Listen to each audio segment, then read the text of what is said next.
Could the NBA step in and force the Los Angeles Lakers to rescind that trade that ultimately happened with Mark Williams for Dalton Knecht? Could the Los Angeles Lakers be forced to ultimately take back Mark Williams and bring him back into the roster?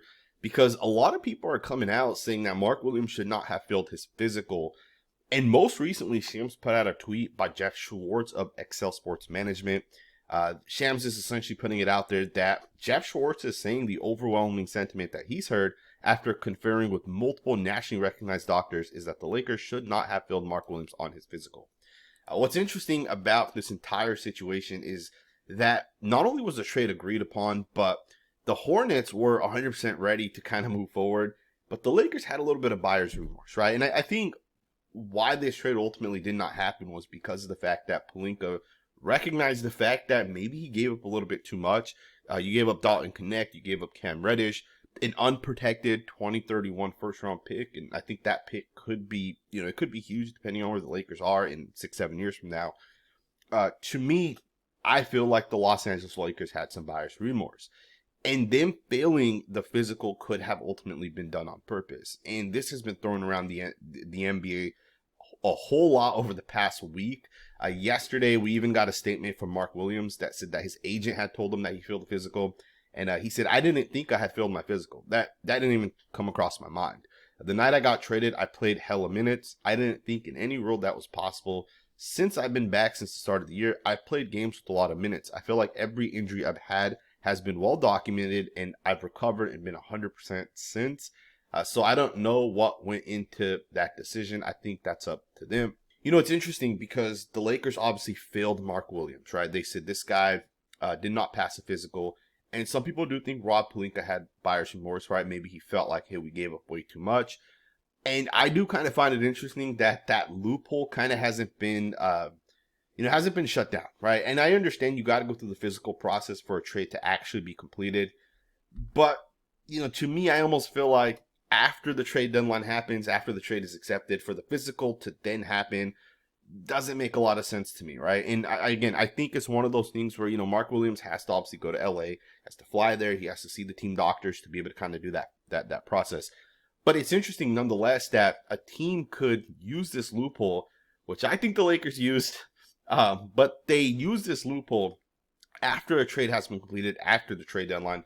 I just find it kind of interesting, right? And we're getting a lot of updates, a lot of feedback from a lot of different people who think the Lakers did it on purpose. Now, of course, as you talk about Mark Williams, you talk about that trade and could the NBA potentially reverse it.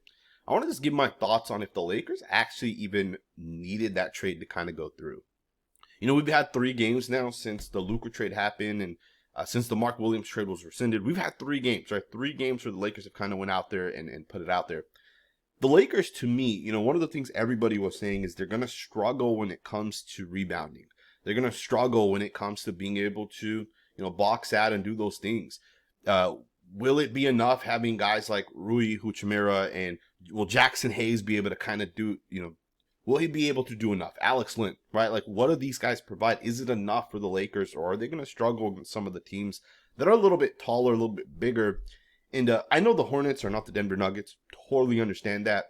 But Mark Williams is still a long, tall player, right? And the Lakers played against them, and they didn't really struggle rebounding the ball. In fact, I felt like as a team, they did a really good job being able to box out and get those rebounds. I didn't feel like at any point they struggled. In fact, the Hornets had 9 offensive rebounds yesterday, and the Lakers had 12, right? So the Lakers out-rebounded them on the offensive side, right? So people say the Lakers need to go out there and get another big. They need to get another center. I think the Lakers are in a pretty good spot right now. Jackson Hayes had 8 points yesterday. He had a total of 4 rebounds, 1 being an offensive rebound. He's 4 of 5 in 18 minutes. I think is perfect. Is exactly where you kind of want him, right? Then, of course, Rui Hachimura played 39 minutes yesterday, which may be a little bit too much for him. And you had a couple other guys kind of rotating in. Alex Lynn played about 10 minutes yesterday. He looked okay yesterday, right? Like, he played defense, he rebounded the ball.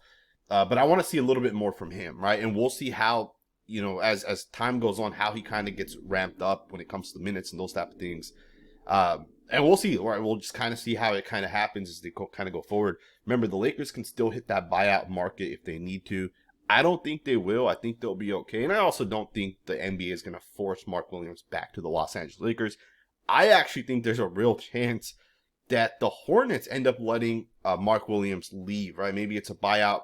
But I think there's a chance that Mark Williams ends up leaving the Hornets before the Lakers actually are forced to take him back, right? And I don't think either's going to happen, truth be told.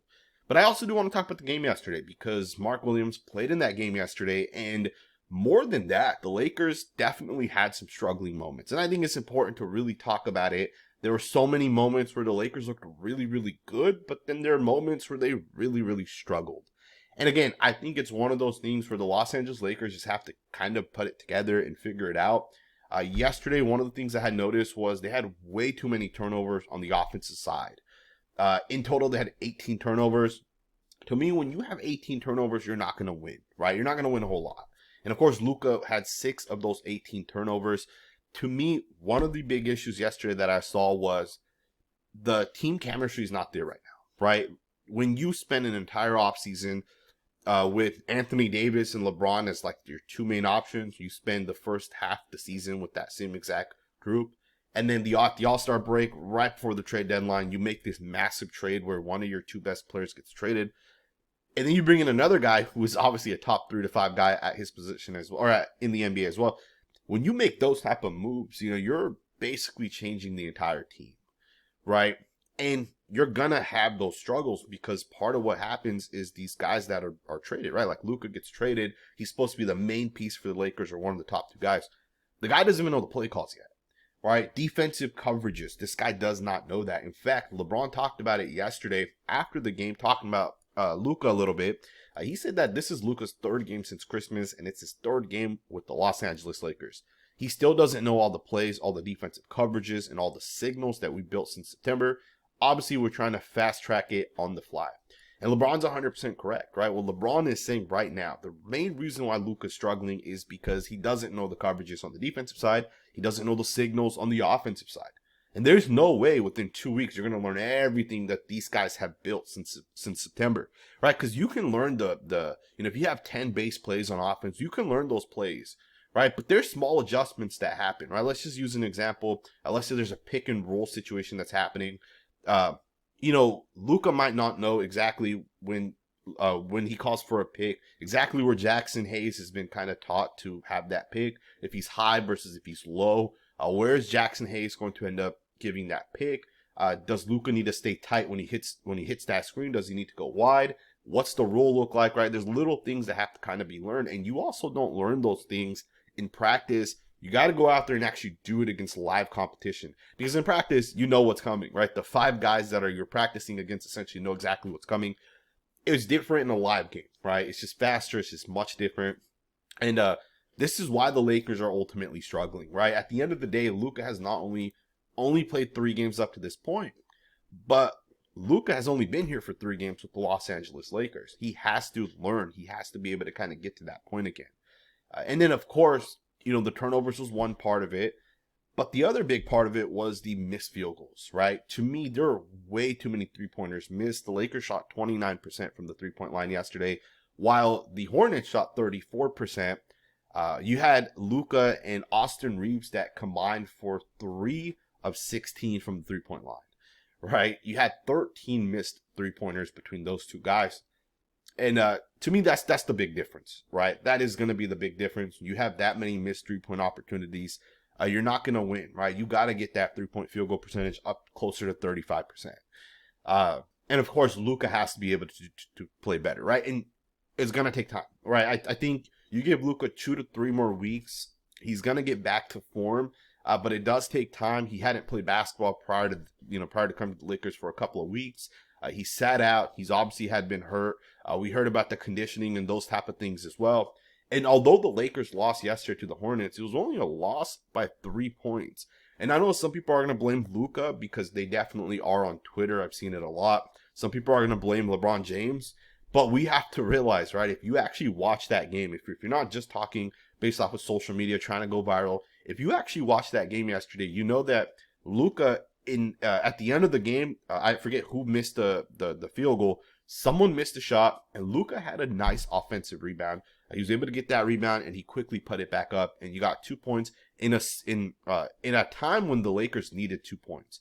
Right? To me, that was a huge basket that Luka had. LeBron James, yes, he missed the 2 back-to-back threes to tie the game, but he hit the 3 when the Lakers were down by 4. If LeBron had missed that, I think they inbounded the ball with like, I believe 16 seconds. I think like 8, 9, 10 seconds went by, and then he hit the shot. And that may be wrong, but he hit the shot, and there was like 6, 7 seconds left at that point. But if you miss that shot, the game's over, right? So that was a clutch 3-point regardless. And then don't overlook the fact that Hachimura missed 2 free throws, clutch free throws at the end of the game, right? And I'm not blaming any single one person, but remember, the Lakers lost by 3 points, and they had arguably one of the worst games that I had seen in a really, really long time, right? So to me, the Lakers will be okay as they kind of go forward. Austin Reeves will not be ejected from the game every single week. The Los Angeles Lakers won't miss as many 3-pointers as they missed. They won't have 18 turnovers every single week.